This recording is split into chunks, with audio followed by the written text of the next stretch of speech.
एक political party है जो एक साल में 6000 करोड़ रुपया कलेक्ट करती है और उसकी मेन ओपोजिशन पार्टी सिर्फ 500 करोड़। सवाल ये नहीं है कि किसके पास ज्यादा पैसा है, सवाल ये है कि इतना पैसा आता कहां से है, और जब इतना पैसा आता है तो पॉलिसी डिसीजंस पे उसका असर पड़ता है या फिर नहीं पड़ता। आज के इस वीडियो में मैं कोई एलिगेशन नहीं लगाऊंगा, मैं सिर्फ डेटा दिखाऊंगा, कनेक्शंस दिखाऊंगा और तुम खुद डिसाइड करोगे कि बीजेपी ज्यादा करप्ट है या फिर कांग्रेस ज्यादा करप्ट थी। 2014 में जब बीजेपी पावर में आई तब उनकी पार्टी की इनकम रफली 600-700 करोड़ के आसपास की, पर धीरे धीरे ये नंबर बढ़ता गया। लेकिन असली एक्सप्लोजन आया इलेक्ट्रल बॉन्ड्स के बाद। इलेक्ट्रल बॉन्ड्स का कंसेप्ट बीजेपी ने खुद इंट्रोड्यूस करा था 2018 में कि कोई भी बंदा, कोई भी कॉर्पोरेट अनोनिमसली डोनेट कर पाएगा, किसी को पता नहीं लगेगा कि ये पैसा आया कहां से।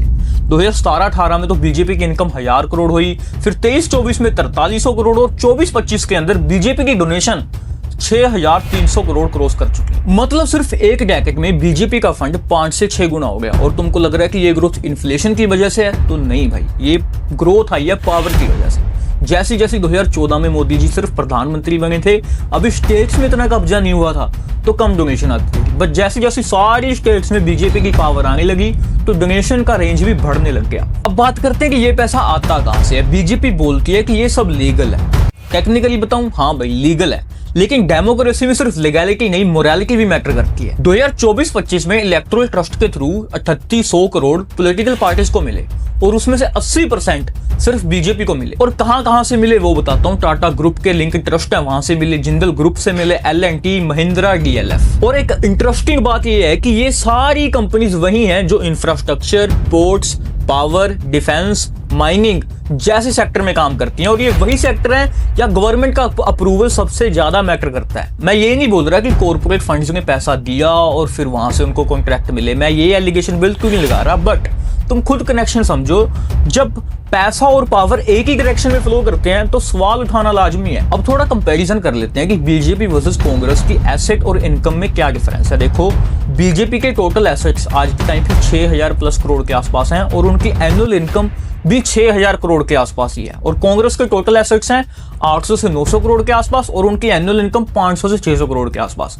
मतलब बीजेपी के पास कांग्रेस से 10 से 12 गुना ज्यादा पैसा है। जब भी कहीं पे भी इलेक्शन होती है तो इलेक्शन सिर्फ स्पीचेस देकर, सिर्फ भाषणबाजी करके नहीं जीती जाती। इलेक्शन जीतने के लिए एड्स करनी पड़ती हैं, सोशल मीडिया पे कैंपेन चलाने पड़ते हैं, पेड PR करनी पड़ती है, ग्राउंड वर्कर्स चाहिए और रैलीज करनी पड़ती है। और इन सब चीज में बहुत ज्यादा खर्चा आता है, हम सबको पता है। एक मोदी जी की रैली हो रही होगी तो कितने करोड़ वहां पे खर्च होते हैं, हम एस्टिमेट भी नहीं कर सकते। और जब तुम्हारे बैंक में 6000 करोड़ पड़े हों तो ये सब खर्चे निकालना कितना आसान है, हम सबको पता है।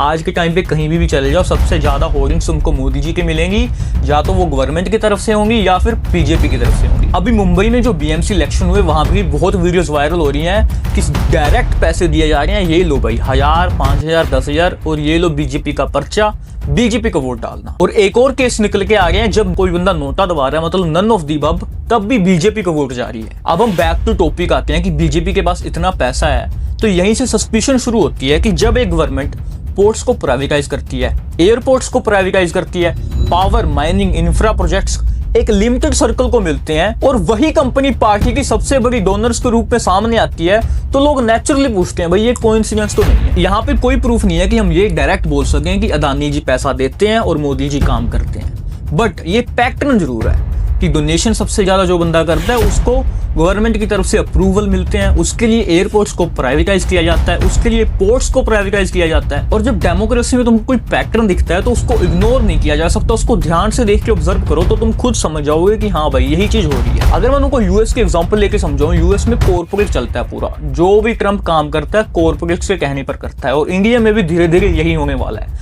2-3 कॉर्पोरेट्स वाले होंगे, वही पूरी इकोनॉमी चलाएंगे। अब एक ऑनेस्ट कंपैरिजन करते हैं कि कांग्रेस ज्यादा करप्ट है या बीजेपी ज्यादा करप्ट है। 2004 से लेकर 14 में कांग्रेस के टाइम पे बहुत सारे स्कैम सामने आते थे। इवन मीडिया भी उसको चिल्ला चिल्ला के बोलती थी कि 2G स्पेक्ट्रम स्कैम हो गया, कोल स्कैम हो गया, CWG स्कैम। स्कैम की गिनती अनलिमिटेड है, पता ही नहीं और कांग्रेस ने कितने स्कैम करे हैं। कांग्रेस के टाइम जो स्कैम होते थे वो पॉलिसी लेवल पे होते थे कि कोई पॉलिसी आई है, उस पॉलिसी के थ्रू गवर्नमेंट का पैसा चोरी किया जाता है। डायरेक्ट एलिगेशन लगते थे कांग्रेस पे, डायरेक्ट फाइल्स होती थी और डायरेक्ट ही दिख जाता था लोगों को कि हाँ भाई कांग्रेस स्कैम कर रही है। हमारी आंखों को नेकेड आई को जो कहते हैं ना कि नेकेड आई से देख लिया, सिंपल दिख जाता था। बट बीजेपी के टाइम पे क्या हो रहा है, करप्शन का पूरा नेचर ही बदल दिया बीजेपी ने। 2018 के थ्रू इलेक्ट्रल बॉन्ड्स के थ्रू पूरा नेचर बदलना चाहा कि कौन डोनेट करेगा पता ही नहीं लगेगा। वो 2024 में सुप्रीम कोर्ट ने इलेक्ट्रल बॉन्ड्स को नल एंड वॉइड कर दिया। और भी तुमको बताता हूं जो बीजेपी की लॉज लेकर आई थी। एक लॉ लेकर आई थी बीजेपी की FCRA के अंदर। FCRA क्या था, foreign contribution regulation act amendment 2016। इसमें क्या था कि बीजेपी और कांग्रेस दोनों को फॉरेन डोनेशन आती थी और उन पे केस चल रहे थे, तो उन्होंने फॉरेन कंपनी की डेफिनेशन ही चेंज कर दी अपने फायदे के लिए। जब भी कोई सरकार करप्शन करती है तो वो करप्शन सिर्फ ये नहीं होता कि कोई स्कैम कर दिया और वो स्कैम दिख गया। करप्शन पार्टी फंडिंग के थ्रू होता है, कॉर्पोरेट इन्फ्लुएंस के थ्रू करप्शन होता है, और जो डोनर्स हैं उनको पता ही नहीं लगी कौन डोनेट कर रहा है तो उसके थ्रू भी करप्शन होता है। इसलिए बीजेपी खुल के बोल पाती है हमने कोई स्कैम नहीं करा, हमको 11 साल हो गए, हमने कोई स्कैम करा नहीं करा। बट जो कर रहा है, जिसको दिखता है उसको दिखता है ना भाई कि क्या कनेक्शन है, क्या पैटर्न बन रहा है। तो सवाल ये नहीं है कि कौन ज्यादा करप्ट है, सवाल ये है कि कौन ज्यादा पावरफुल है। कांग्रेस का करप्शन के एग्जाम्पल क्रूड थे, ऑब्वियस थे, इसलिए वो पकड़े गए। बीजेपी का करप्शन स्ट्रक्चर्ड है, इंस्टीट्यूशनल है और लीगली प्रोटेक्टेड है। लीगली तुम उनके ऊपर कोई सवाल उठा ही नहीं सकते। मैं ये वीडियो बना रहा हूँ, यू नेवर नो कभी ये वीडियो डिलीट हो जाए, कभी ये चैनल डिलीट हो जाए। और जब किसी पार्टी के पास इतना ज्यादा पैसा होता है तो डेमोक्रेसी खत्म होने लगती है और पूरा सिस्टम कॉर्पोरेट स्पॉन्सर्ड सिस्टम बन जाता है कि 2, 3, 4, 5 लोग होंगे वही पूरे देश को चलाएंगे। आज के टाइम पे अगर तुमने ग्रोथ चेक करनी हो ना कि सबसे ज्यादा ग्रोथ किसने करी है 2014 के बाद, मोदी जी का फिर भी डाउनफॉल आ गया, बट अदानी जी का कभी डाउनफॉल नहीं आया, उन्होंने ग्रोथ ही करी है। जो हिंदुस्तान की रिपोर्ट आई थी उनके, उसके थ्रू उनके शेयर्स बहुत नीचे गए, बट वो अदानी जी ही थे, उनके पास मोदी जी का बैकअप ही था जो वो वहां से उठ खड़े हुए। अगर कोई और इंसान होता तो वो वहां से उठ ही ना खड़ा पाता। मैं ये वीडियो किसी पार्टी के लिए नहीं बना रहा। लोग कमेंट्स में आके बोलेंगे भाई तू तो कांग्रेस फंडर है, तू हमेशा बीजेपी के खिलाफ बोलता है। ऐसी बिल्कुल बात नहीं है। मैं ये वीडियो तुम्हारे वोट के लिए बना रहा हूँ। वो वोट भी पता नहीं तुम्हारा मैटर करता नहीं करता, यू नेवर नो। क्योंकि जब पैसा पॉलिटिक्स कंट्रोल करता है तो फिर पॉलिटिक्स लोगों के लिए नहीं होती, पॉलिटिक्स आम जनता के लिए बचती नहीं है। पॉलिटिक्स सिर्फ वही खेलता है जो टॉप पे बैठा है। इस वीडियो को यही खत्म करता हूँ। आई होप सो तुमको वीडियो अच्छी लगी होगी।